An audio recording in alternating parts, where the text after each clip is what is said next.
اسرائیل ایک بار پھر امن کی راہ میں رکاوٹ بن گیا۔ لبنان پر مسلسل حملوں کے باعث ایران نے امریکہ کے ساتھ پیغامات کا تبادلہ معطل کر دیا۔ ایرانی میڈیا کے مطابق جب تک لبنان اور غزہ میں مکمل جنگ بندی نہیں ہوگی، مذاکراتی ٹیم امریکہ کے ساتھ بات چیت نہیں کرے گی۔ ایران اور مزاحمتی فرنٹ کے درمیان آبِ ہرمز اور باب المندب کی مکمل بندش پر بھی اتفاق ہو گیا۔ ایرانی میڈیا کے مطابق لبنان پر حملے جاری ہیں تو جنگ بندی معاہدہ بھی ختم ہونے کا امکان ہے۔ لبنان میں 2 مارچ سے جاری صہیونی دہشت گردی میں 3412 افراد شہید اور 10,000 سے زائد زخمی ہو چکے۔ جنگ بندی لبنان سمیت ہر جگہ پر لاگو ہے۔ ایک محاذ پر خلاف ورزی تمام محاذوں پر خلاف ورزی کے برابر ہے۔ ایرانی وزیر خارجہ عباس اراغچی نے واضح کر دیا، کہا اگر جنگ بندی ختم ہوئی تو ذمہ دار امریکہ اور اسرائیل ہوں گے۔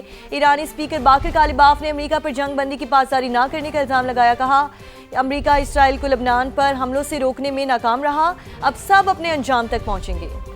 نائب وزیر اعظم اسحاق ڈار اور ایرانی وزیر خارجہ عباس اراغچی میں ٹیلی فونک رابطہ ہوا۔ دونوں رہنماؤں نے موجودہ علاقائی صورتحال اور باہمی دلچسپی کے امور پر تبادلہ خیال کیا۔ ایرانی وزیر خارجہ نے لبنان میں جنگ بندی کی خلاف ورزیوں پر شدید تشویش کا اظہار کیا۔ اسرائیل کی جانب سے بیروت کے بعض علاقوں پر ممکنہ حملوں کے احکامات پر تشویش سے متعلق آگاہ کیا۔ عباس اراغچی نے علاقائی سفارتکاری میں پاکستان کے تعمیری کردار کو سراہا۔ ایران کی جانب سے پاکستان سے کشیدگی میں کمی کے لیے سفارتی کوششیں جاری رکھنے کی درخواست بھی کی گئی۔ نائب وزیر اعظم اسحاق ڈار نے جنگ بندی برقرار رکھنے کی اہمیت پر زور دیا، کہا جنگ بندی کے تسلسل سے موجودہ مفاہمت کو برقرار رکھا جا سکتا ہے۔ دونوں رہنماؤں نے موجودہ صورتحال میں قریبی رابطے برقرار رکھنے پر اتفاق کیا۔ خطے میں امن و استحکام کے لیے مشترکہ کوششوں کے عزم کا بھی اظہار کیا۔ نائب وزیر اعظم اسحاق ڈار اور ایرانی وزیر خارجہ عباس اراغچی میں ٹیلی فونک رابطہ ہوا ہے۔ دونوں رہنماؤں نے موجودہ علاقائی صورتحال اور باہمی دلچسپی کے امور پر تبادلہ خیال۔ سعودی عرب نے کویت پر میزائل حملوں کو ملکی خود مختاری پر حملہ قرار دے دیا۔ سعودی وزارت خارجہ سے جاری بیان میں کہا گیا ہے کہ کویت پر حملہ بین الاقوامی قوانین اور اقوام متحدہ کی چارٹر کی واضح خلاف ورزی ہے۔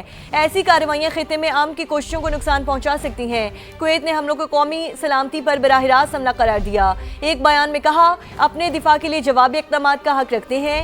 خلیج تعاون کونسل نے بھی کویت پر میزائل حملوں کی مذمت کی اور عالمی برادری سے علاقائی سلامتی کے لیے خطرہ بننے والے عناصر کے خلاف ایکشن لینے کا مطالبہ کر دیا۔ ایران پر حملوں کے لیے استعمال ہونے والے اڈوں کو نشانہ بنائیں گے۔ ریاستوں کی ذمہ داری ہے کہ وہ اپنی سرزمین استعمال نہ ہونے دیں۔ ترجمان ایرانی وزارت خارجہ اسماعیل بقائی کا پیغام، کہا یورپی یونین کا حق دفاع استعمال کرنے والوں کو مورد الزام ٹھہرانا منافقت ہے۔ واشنگٹن کے یک طرفہ مطالبات کو تسلیم نہیں کر سکتے۔ اعتماد کی کمی اور امریکی پالیسیز میں تبدیلیوں سے سفارتی عمل میں تاخیر ہو رہی ہے۔